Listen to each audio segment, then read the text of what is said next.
Welcome to The Explainer. Right now, we're watching a massive and frankly deeply ironic clash unfold at the absolute highest levels of the US government. It's a situation that honestly reads like a modern techno-thriller. We're calling it Banned But Wanted, the Pentagon's AI dilemma. We're going to unpack exactly how one of the most advanced AI companies on the planet got blacklisted by the military while simultaneously being desperately courted by the White House. It's this wild collision of national security, tech ethics, and some serious bureaucratic maneuvering. Let's get right into it. So just wrap your head around the pure cognitive dissonance going on here. On one side of the Trump administration, you have the Pentagon. Their official stance? They've slapped the AI firm Anthropic with a supply chain risk label. Basically a total ban. But then, at the exact same time, you have the White House actively holding what they're calling productive meetings with that very same company, trying to figure out how to onboard their tech. It's literally a house divided. You've got the defense establishment saying this company is dangerously compromised, while the West Wing is inviting their CEO over for coffee to talk cybersecurity. How in the world did we get to this point?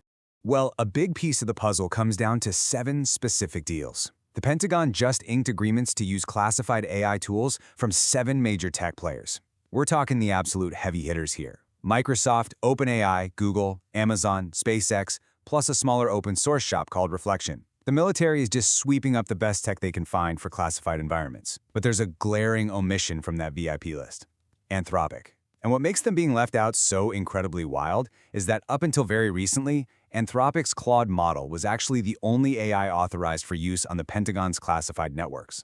So because they suddenly had to replace Claude, the military had to scramble, fast. The whole thing really boiled over in February when Anthropic got officially blacklisted. Then, just over the last few weeks, the military quietly rushed to make side deals with firms like OpenAI and Google to plug the gap. Just this past Monday, U.S. Army Cyber Command actually hosted a massive tabletop exercise pulling in 12 different companies. And all of that frantic shuffling brings us to right now, with this massive 7-company classified deal officially finalized across the entire U.S. military enterprise. But you're probably wondering, what actually triggered that huge February fallout in the first place? It all comes down to a fundamental culture clash. Anthropic didn't just want to hand over the keys to their AI, they demanded strict safety guardrails. They literally told the military, no using our tech in autonomous weapons, and absolutely no using it for mass surveillance of American citizens. Anthropic, really echoing a huge sentiment across Silicon Valley right now, tried to dictate the ethical terms of engagement to the US military. And the Pentagon, they're bound by their own very strict laws and authorities. They were deeply, deeply concerned about the precedent of a private tech firm setting the rules for national defense. So, the military didn't just politely decline those terms, they fired back by hitting Anthropic with that supply chain risk designation. Now, you've got to understand this is an extreme label. It's the kind of bureaucratic weapon usually reserved for foreign adversaries, a way to ban a dangerously compromised company from touching military networks. By slapping that label on an American tech darling, the Pentagon essentially said, hey, if we can't use you on our terms, nobody working with the military gets to use your products either. Unsurprisingly, Anthropic is fighting this tooth and nail in court. It's an ongoing battle over legal authorities to determine if this was a legitimate security threat or just political payback for a public disagreement. Now, while Anthropic was holding the line, those other 7 companies, they happily stepped right in. Reports show they agreed to let their models be used for all lawful purposes, which is basically code for not enforcing the strict guardrails Anthropic demanded. But man, that has sparked some serious internal blowback. Hundreds of Google employees actually signed an open letter calling their executive's decision to take this classified deal straight up shameful. They are actively protesting it. So we're seeing this massive ethical divide. Tech leadership wants these highly lucrative defense contracts, but their own engineers are fiercely pushing back against the ethics of building AI for the military. But here's the military's reality. They can't just hit pause and wait for Silicon Valley to resolve its ethical debates. The threat is already at the doorstep. Remember that Monday exercise I mentioned? Army Cyber Command brought in 12 tech CEOs and security leaders specifically to run scenarios on agentic AI. That's AI that can actually take autonomous actions to defend a network. Why the urgency? Because if foreign adversaries like China or Russia manage to shut down our critical systems, our power grids, financial networks, communications, our military is basically paralyzed.